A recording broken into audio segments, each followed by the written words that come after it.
안녕하세요. 저는 올해 72세가 되는 여자입니다. 그동안 많은 분들의 사연을 들으며 참 많은 것을 느꼈습니다. 때로는 울기도 하고 때로는 통쾌함을 느끼기도 했지요. 어쩌면 사람 사는 게 다들 그렇게 우여곡절이 많은지. 그렇게 사연을 듣기만 하다가 어느 날 큰 딸아이가 제 사연을 소개하면 어떻겠냐는 말에 이렇게 사연을 보내게 되었습니다. 다들 갑갑하기만 한 삶에서 제 사연을 통해 작은 희망이라도 가지실 수 있길 바라며 이야기를 시작하려고 합니다. 저는 20살 때 당시 32살의 남편과 결혼했습니다.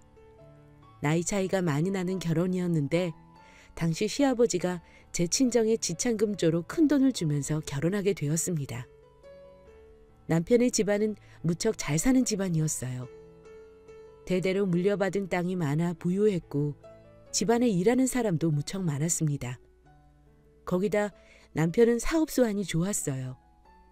결혼한 지 얼마 되지 않아 시아버지가 돌아가시고 재산을 물려받은 남편은 가지고 있던 땅을 모조리 팔아 돈을 마련하여 사업을 시작했지요. 사업은 정말 잘 됐어요. 처음 결혼했을 때는 그저 땅 좀 많은 지방의 유지 정도였지만 서울로 이사해 사업을 시작한 뒤로는 돈 마를 날이 없었지요. 이런 말을 들으면 돈이 많으니 행복했겠거니 생각하겠지만 저는 전혀 행복하지 않았어요. 그건 바로 가정에 무관심한 남편 때문이었습니다. 남편은 집안일에 정말 관심이 없었어요. 슬아의 딸이 둘이나 있었는데 한 번을 안아주는 법 없이 먼 발치에서 무심한 표정으로 힐끗 보는 게 전부였을 정도니까요. 매일 회사 일이 바쁘다며 새벽까지 집을 나섰다가 자정이 다 되는 시간에 집에 들어오는 일이 반복되었어요. 그러다가 월말이 되면 무슨 월급 주듯이 생활비만 건네는 게 다였죠. 저는 그냥 집에서 살림하는 가정부나 다름없었지요. 게다가 그것만이 아니었어요. 남편은 둘째 딸이 태어나자 무관심한 남편에서 폭력적인 남편으로 변해버렸습니다. 그래도 둘째가 태어나기 전에는 살갑지는 않아도 말을 거칠게 하거나 손찌검을 하는 일은 없었어요. 그냥 집에 무슨 일이 일어나도 무덤덤하게 아무 반응도 안 할 뿐이었죠. 하지만 둘째가 태어나고부터는 사람이 점점 바뀌기 시작하더라고요. 항상 술을 입에 달고 살았어요. 맨정신으로 집에 들어오는 날은 손에 꼽을 정도였지요. 그렇게 집에 들어오면 항상 저를 앉혀놓고 온갖 저주를 퍼부었어요. 사업은 점점 커져가는데 물려줄 아들이 없으니 대체 어쩔 거냐며 기껏 큰돈 들여 데려왔는데 아들 하나 못 낳는 병신이라고 절 몰아세웠죠. 그러다가 화가 북받치기라도 하면 손찌검까지 했어요. 그렇게 저는 남편에게 다시 없을 죄인이었고 그런 남편의 화를 피하기 위해 정말 죽은 듯이 지내야만 했어요. 그렇게 몇 년인가를 살다 보니 사람이 망가지기 시작하더라고요. 가슴에 삭힌 화가 마음을 갉아먹기 시작했어요. 하루 종일 웃을 일은커녕 숨소리라도 남편에게 들킬까 봐 가슴 졸이며 사는 삶이 어디 사람 사는 건가요? 남편이 집에 있는 주말이 정말 죽기보다 싫었어요. 그렇게 하루하루 피가 마르는 삶을 살다 보니 없던 병까지 생기더군요. 고작 30 중반의 나이에 고혈압과 당뇨까지 생기고 말았습니다. 당신, 지난달에 무슨 병원을 이렇게 많이 갔어? 그게 제가 좀 아파서. 아파? 고혈압이랑 당뇨가 좀 있다고. 신경 안 쓰셔도 돼요. 별로 대단한 건 아니니까요. 말 같지도 않은 소리하고 앉아있네. 당신이 아프던 말던 내가 신경을 왜 써? 결혼하고 이제껏 당신이 한 게 뭐가 있다고 아프길. 괜히 별것도 아닌 걸로 내 돈 축내는 거 아니야? 그런 게 아니라. 당신 말대로 대단한 게 아니면 병원 그만 다녀. 어디 동네 창피하게 여편 내가 그깟 걸로 병원을 들락날락해? 네, 남편은 제가 아프다는 사실을 알면서도 병원비는커녕 관심조차 주지 않았습니다. 오히려 제가 뭐 하는 게 있다고 아프냐며 윽박질렀죠. 그 말을 들었을 때는 정말 죽고만 싶었습니다. 그런데 제게 닥칠 불행은 그것만이 아니었습니다. 어느 날 퇴근하고 집에 돌아온 남편이 웬 젊은 아가씨 하나를 데려오더군요. 오늘부터 함께 살 사람이라며 아이들에게는 작은 엄마라고 부르라고 시키기까지 했습니다. 첩을 데려온 것이었어요. 제가 멀쩡히 살아있고 두 딸도 제법 큰 상황에서 당당하게 첩을 데리고 살겠다는 남편을 보자 그동안 억눌러왔던 화가 폭발하고 말았지요. 당신, 제가 이렇게 멀쩡하게 살아있는데 어떻게 집안에 다른 여자를 데려올 수가 있어요? 뭐? 이게 어디다 대고 큰 소리야, 큰 소리가. 당신이 제대로 구실을 못하니까 데려온 거 아니야. 집안일에는 눈꽃만큼도 관심 없는 사람이 제가 제구실을 하는지 못하는지 어떻게 알아요? 그깟 집안일 하는 걸로 유세야? 그딴 건 사람 시켜서 해도 되는 일이잖아. 능력이 없어서 집안일이나 하는 주제 어디서 말댔구야? 저는 울분에 북받쳐 악을 질렀지만 남편은 되려 저를 무능하고 멍청한 여자로 몰더군요. 남편이 데려온 여자는 그런 저를 한심하다는 듯이 쳐다봤고요. 두 딸이 보고 있는 앞에서 그토록 무시를 당하니 정말 비참했습니다. 나중에 알고 보니 남편이 새로 들인 여자도 저처럼 여자의 집안에 거액의 돈을 주고 데려온 것이더군요. 빚이 많았던 여자의 집안은 남편이 준 돈으로 빚을 전부 갚고 작은 가게까지 마련한 모양이더라고요. 여자가 처음 집안에 발을 들였을 때는 그래도 얌전한 편이었어요.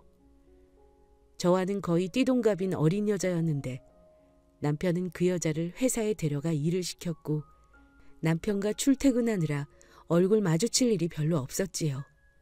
그런데 임신한 뒤로 여자의 태도가 돌변하기 시작하더군요. 산부인과에서 뱃속의 아이가 아들이라는 것을 알게 되자 대놓고 집안의 주인처럼 행세하기 시작한 거지요. 게다가 남편도 혹시나 그녀와 아이가 잘못될까 봐 애지중지했습니다. 그렇게 10달이 지나고 여자는 건강한 사내 아이를 낳았지요. 그것으로 모든 것은 끝이었어요. 첩을 통해 아들을 얻은 남편은 그때부터 대놓고 저와 두 딸을 무시하기 시작했습니다. 아니, 무시하는 정도가 아니라 그냥 없는 사람 취급했어요. 제가 아프건 말건 딸들이 학교에 입학을 하건 졸업을 하건 마치 남의 일처럼 듣는 척도 하지 않더라고요. 반면 첩과 첩의 아들에게는 시간도 돈도 아끼지 않았지요. 멀쩡히 저와 딸들이 집에 있는데도 휴일이 되면 남편은 첩과 첩의 아들만 데리고 교회로 놀러 나가는 일이 비일비재했어요. 정말 어떻게 사람이 그럴 수가 있는지. 저와 두 딸은 서로 부둥켜 안고 거의 매일같이 눈물로 밤을 새울 수밖에 없었어요. 그나마 제가 그 지옥 같은 시간을 견딜 수 있었던 건 두 딸들 때문이었어요. 집에서는 철저하게 없는 사람 취급받으며 남편과 작은엄마에게 무시당했지만 학교에서는 공부도 잘하고 성실해서 선생님과 친구들의 사랑을 독차지했지요. 무슨 대회에 나가서 상도 많이 받아 항상 저를 뿌듯하게 해주었어요. 아이들이 아니었다면 저는 정말 그 시절을 어떻게 견뎠을지. 제 삶의 유일한 위안은 남편에게 무시와 차별을 받으면서도 구김살 없이 자라는 아이들이었습니다. 그렇게 어려운 가정 환경에서도 아이들은 잘 자라주었고 우수한 성적으로 좋은 대학에 입학할 수 있었어요.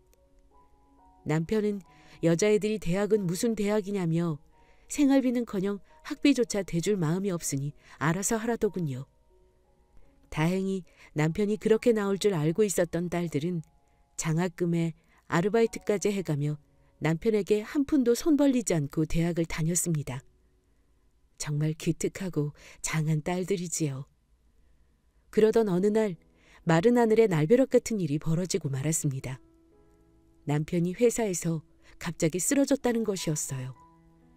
그간의 제 삶과 딸들이 겪었던 고통을 생각하면 남은 정이 없을 줄 알았는데 미운 정도 정이라고 그동안 살아온 세월이 있다 보니 어쩔 수 없더라고요. 남편이 쓰러졌다는 이야기를 들었을 때는 저도 모르게 가슴이 덜컥 내려앉는 것 같았거든요. 뇌출혈로 쓰러진 남편은 병원에 도착하자마자 긴 시간 동안 대수술을 받았어요. 저는 수술실 앞에서 초조한 마음으로 내내 가슴 졸이며 기다렸지요. 하지만 그 여자는 코빼기도 보이지 않더군요. 제가 분명 병원으로 오면서 상황을 다 설명했는데도 말이지요. 그렇게 길고 긴 수술을 받았지만 남편은 결국 깨어나지 못했어요. 황망한 가운데서 장례식을 치르고 남편을 보내는데 그와 살았던 시간이 무슨 꿈처럼 떠오르더라고요. 기억나는 것 중에서 좋은 건 하나도 없었지만 막상 그런 남편이 떠났다고 생각하니 허망했어요. 하지만 한편으로는 한결 마음이 놓이는 것도 있었어요. 저도 이제는 조금 어깨를 펴고 사람처럼 살 수 있을 거라 기대도 했지요. 하지만 그게 그렇지가 않더라고요. 남편이 죽고 돈을 벌어올 사람은 없었지만 저는 별로 걱정하지 않았어요. 남편이 일궈놓은 사업이 워낙 크기도 했고 사망보험금만 해도 제법 많았거든요. 그것만 가지고서도 충분히 아이들을 결혼시키고 남은 제 인생도 살아갈 수 있을 정도였지요. 그런데 막상 돌아가는 상황은 그게 아니더군요. 어째서인지 회사는 첩의 남동생에게 넘어가 버렸고 남편의 사망보험금은 죄다 첩의 아들에게 돌아가지 뭐예요. 저는 너무 어처구니가 없고 화가 나서 여자를 찾아가 따졌지요. 지금 이게 뭐 하는 거야? 회사는 왜 당신 동생이 갖고 보험금은 왜 당신 아들이 갖는 거냐고. 어머? 언니 왜 이래요? 제 동생이 회사를 맡게 된 것도 우리 아들이 보험금을 받는 것도 다 언니 남편이 한 일이잖아요. 왜 애먼 저한테 와서 이러세요? 그게 다 남편이 한 일이라고? 그럼요. 언니는 참. 내가 무슨 재주가 있다고 그런 일을 했겠어요? 제 명의로 된 건 하나도 없는데 괜히 억울하다고 저한테 이러지 마세요. 그럼 나랑 우리 딸들은 어떻게 하라고? 이제부터 어떻게 살라고? 참나. 언니, 누가 들으면 졸지에 거지라도 된 줄 알겠네요. 언니 집은 있잖아요. 집값이 얼만데 저한테 와서 엄살이세요? 오히려 고작 사망보험금밖에 못 받은 제가 더 불쌍하다고요. 남편이 그랬다는데 정말 할 말이 없더군요. 그 빌어먹을 인간은 죽을 때까지도 저와 딸들에 대한 생각은 조금도 하지 않았던 거죠. 화가 끓어올랐지만 이미 죽은 사람에게 화를 낼 수도 없는 노릇이라 벙어리 냉가슴 앓으며 돌아올 수밖에 없었어요. 그렇게 남편이 떠나고 저와 딸들은 단 한 푼의 유산도 받지 못했습니다. 그래도 어떻게든 살아야 했기에 가족이 살던 집을 팔고 작은 집으로 이사해서 남은 돈으로 생활해야 했어요. 그래도 딸들은 대학교 때 이미 집을 나가 자기 삶을 꾸리고 있어서 제 몸 하나만 건사하면 되는 상황이라 다행이었지요. 그래서 아주 약간의 생활비만 쓰고 집한 돈은 고스란히 남겨두었고 딸들이 대학을 졸업한 후 무사히 결혼까지 시킬 수 있었습니다. 남편의 첩 소식을 들은 것도 그 즈음이었어요. 알고 보니 여자는 처음부터 그녀의 동생을 이용해 야금야금 회사를 먹어갔고 남편이 죽기 얼마 전 아예 회사를 집어삼킨 것이더군요. 남편의 사망보험금도 남편이 든 것이 아니라 죄다 그 여자가 들어놓은 것이었어요. 남편이 죽으면 보험금을 죄다 자기 아들이 받도록 하기 위해서였겠지요. 남편은 그 여자와 여자의 동생이 꾸민 음모를 뒤늦게 깨닫고는 화병으로 쓰러졌던 것이었어요. 모든 사실을 알게 된 저는 잘나가는 변호사인 큰 사위에게 자초지정을 얘기했어요. 소송이든 뭐든 해서 그 여자에게 빼앗긴 저와 두 딸의 삶을 되찾고 싶었거든요. 하지만 얼마 후 큰 사위가 소송으로 재산을 돌려받기는 어려울 것 같다고 하더라고요. 이리저리 알아보니 당시 회사가 넘어간 것도 적법한 절차였고 보험금 같은 경우도 가입한 의도야 어찌 되었든 그것을 법적으로 빼앗을 방법도 없다는 것이었어요. 억울한 마음에 눈물만 흐르더군요. 식모나 가정부 취급을 받으며 살아온 지난 세월, 때로는 손찌검까지 당하면서도 끝끝내 버텨온 지난 제 삶이 아무런 보상도 받을 수 없다는 사실이 너무 억울했어요. 제가 받아야 할 보상을 가로챈 그 여자가 원망스러웠지요. 그렇게 원통한 마음으로 몇 날 며칠 울분을 터뜨리다가 결국 건강까지 악화되고 말았어요. 남편의 무시로 30대 중반에 얻은 고혈압과 당뇨가 문제였던 거지요. 그렇게 저 혼자 병원에 다니며 시름시름 앓는 모습을 보다 못한 큰딸에게서 어느 날 전화가 왔어요. 엄마 이제 나랑 같이 살자. 이제부터는 내가 모실게. 일 없다. 아들도 아니고 딸네 집에 무슨 염치로 얹혀 살겠니? 엄마는? 엄마 건강도 안 좋은데 어떻게 혼자도. 그렇게 혼자 있다가 무슨 일 생기기라도 하면 어쩌려고. 내 몸은 내가 제일 잘 안다. 30대부터 있었던 병이야. 이제 와서 이런 걸로 어떻게 되지 않으니 걱정하지 마라. 엄마, 제발 내 말 좀 들어. 남편한테도 이미 다 얘기해놨어. 남편도 엄마가 집에 계시는 게 좋대. 아이들도 외할머니 보고 싶어 한다고. 그러니까 고집 부리지 말고 같이 살자. 어? 평생 그렇게 고생하면서 우리 키웠는데 나한테도 효도할 기회를 좀 줘야지. 전화기 너머로 큰딸의 목소리를 들으며 펑펑 울었습니다. 남편 복은 없었어도 아들은 못 낳았어도 딸만큼은 정말 잘 키웠구나. 어려운 가운데서도 정말 잘 자라주었구나 하는 생각이 들었지요. 고통스러웠던 지난 삶에 돈으로는 보상받지 못했지만 자식으로 모두 보상받은 기분이었어요.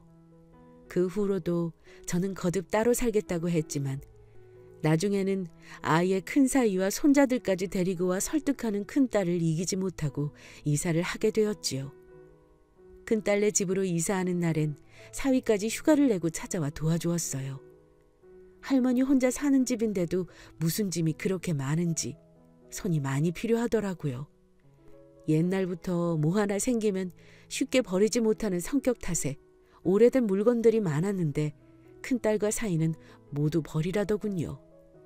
저는 아직 쓸만한 가전제품이나 세월이 묵은 그릇들은 가져가도 되지 않겠냐고 했지만 큰딸은 필요하면 새 걸로 살 테니 남편과 인연이 있는 물건은 죄다 버리라더군요. 큰딸의 말도 맞다 싶어서 옛날 물건들을 찾아 하나하나 버리기 시작했어요. 그런데 창고처럼 쓰던 작은 방구석에서 낡은 상자가 하나 나오더군요.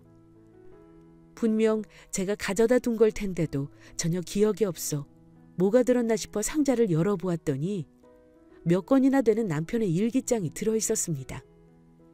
남편은 집안일에 전혀 관심을 두지 않았어요. 그저 집 회사였죠. 하지만 일기장에 빼곡하게 적힌 것들은 모두 저와 가족에 관한 것들이더군요. 제가 큰애를 가졌을 때의 일이나 입덧으로 고생하던 때의 일, 첫째 딸이 처음으로 걸었을 때의 일이나 둘째가 부렸던 재롱 같은 것들을 일기에 적었더라고요. 정작 가족들에게는 그런 내색조차 하지 않던 사람이 마치 죽은 뒤 제가 볼 것을 예상하기라도 한 것처럼 변명하듯 일기가 적혀 있다니. 한편으로는 화가 나면서도 다른 한편으로는 조금 씁쓸하기도 했지요. 어쨌든 남은 일기를 좀 더 볼 생각으로 상자는 버리지 않고 큰딸이 사는 집으로 가져왔어요. 그리고 며칠에 걸쳐 하나하나 읽었어요. 사실 그 뒤로 별 내용은 없었어요. 어느 순간부터 일기에는 저와 두 딸의 이야기는 점점 줄어갔고 회사에서 있었던 일이 그 자리를 차지하기 시작하더군요. 그렇게 지루한 일기가 이어지다가 남편이 죽기 얼마 전에 쓴 일기를 보게 되었습니다. 내가 실수했어, 여보. 그 마녀 같은 여자를 믿고 처남을 회사에 들인 것이 실수였네. 그토록 치밀하게 계획했다니. 그 마녀는 빚을 갚을 지참금만이 아니라 처음부터 내 회사까지 노리고 접근한 것이었어. 이제는 돌이킬 수도 없네. 회사를 되찾을 방법도 마녀와 마녀의 동생을 처벌할 방법도 없게 됐어, 여보. 하지만 이대로 순순히 빼앗기지는 않을 것이야. 내가 그것들 몰래 현금을 빼돌려 마당에 있는 은행나무 아래 묻어두었거든. 그것은 남은 우리 가족의 마지막 희망이 돼줄 거야. 내가 없어도 꼭 우리 가족 행복하길 살길 바래. 내 잘못은 지옥에서 벌 받을게. 정말 미안해. 우리 딸들 너무 보고 싶을 거야. 일기를 읽는 내내 손이 부들부들 떨리더군요. 그 여자가 처음부터 회사를 노리고 접근했다는 것도 충격적이었지만 남편이 남은 가족을 위해 남겼다는 돈이 있다는 사실을 믿을 수가 없었지요. 저는 곧장 큰딸 내외에게 일기장을 보여주었습니다. 이게 정말일까? 아빠 사업이 잘 되긴 했다지만 무슨 현금을 빼돌려? 그게 가능해? 니네 아빠는 마지막으로 우리에게 잘못을 뉘우치고 목숨 걸고 돈을 빼돌렸나 보다. 바보 같은 인간. 계속 눈물만 나오더군요. 하지만 문제는 그것이 있다는 장소였습니다. 생활비를 마련하기 위해 집을 판 지 벌써 10년도 넘었거든요. 근데 그 집이 아직 그대로 있을까? 엄마는 그때 누구한테 집 팔았는지 기억해? 얼굴이야 보면 기억하겠지. 하지만 집이 그대로 있을지는 모르겠어. 따로 연락하거나 한 건 아니니까. 그럼 우리끼리 이러지 말고 직접 가보자. 다음 날 저는 큰딸 내외와 함께 예전에 살던 집을 찾아갔습니다. 다행히 집은 그대로 있더군요. 초인종을 누르니 예전에 집을 사셨던 할아버지가 나오시더군요. 80이 넘은 연세셨는데도 보자마자 저를 알아보시더니 웬일로 찾아왔냐고 하시더군요. 달리 변명한 말을 준비하지 않았던 제가 우물쭈물하고 있으니 옆에 있던 사위가 나섰습니다. 집사람이 무슨 바람이 불었는지 아이들에게 자신이 어렸을 때 받았던 성적표와 상장을 찾고 싶다고 하더라고요. 그걸로 아이들 공부하는데 자극 좀 받으라고요. 마당 어디에 묻었다는데 혹시 찾아봐도 될까요? 능청스럽게 거짓말을 하는 사위와 따로 얘기한 것도 없이 장단을 맞추는 큰딸을 보니 저도 모르게 웃음이 나더군요. 두 사람의 거짓말에 할아버지는 편히 찾으라며 삽까지 내어주시고는 안으로 들어가셨고 우리는 곧바로 현금이 묻혀있다는 은행나무 아래를 뒤지기 시작했습니다. 사위는 삽으로 땅을 파고 저와 큰딸은 가져온 호미로 주변을 팠지요. 하지만 남편이 숨겼다는 상자는 나오지 않더군요. 그렇게 1시간쯤 땅만 파다 보니 남편이 일기장에 거짓말을 쓴 건 아닌가 하는 생각이 들더군요. 일기장 전체가 마치 우리에게 변명을 하는 것 같은 내용이었으니 마지막엔 그런 거짓말을 쓴 게 아닐까 하고요. 그렇게 점점 지쳐갈 때쯤 사위의 삽 끝에서 뭔가 두탁할 소리가 들렸어요. 우리는 그곳에 모여 땅을 파기 시작했고 큰 가방 하나를 찾았습니다.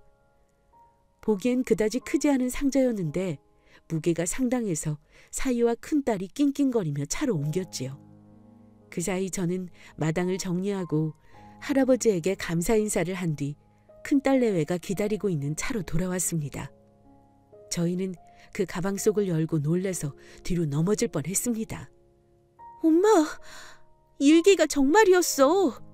이 많은 현금들을 봐. 이게 도대체 얼마야?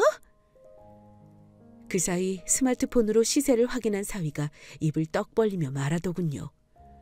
장모님, 딱 봐도 20억은 좋게 넘을 것 같은데요. 사위의 말을 듣는 순간 저도 모르게 눈에서 눈물이 주르륵 흐르더군요. 그런 저를 큰딸은 아무 말 없이 꼭 안아주었습니다.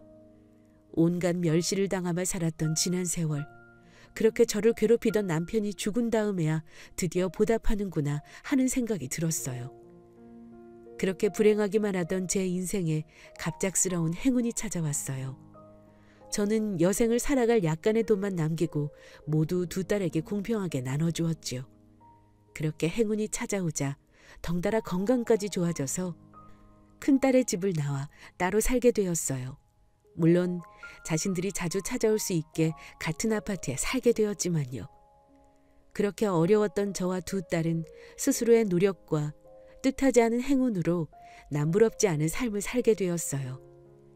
저의 지금껏 살아왔던 인생을 생각하면 눈물만 나오고 한없이 한심하기만 하는데 이제는 제게도 행복이라는 게 찾아오는 걸까요? 제발 저도 나이 먹어도 여자로 살고 싶습니다. 모쪼록 제 사연을 통해 더 많은 분들이 삶의 희망을 갖게 되시길 바라며 사연을 마칩니다. 제 긴 사연 들어주셔서 감사합니다.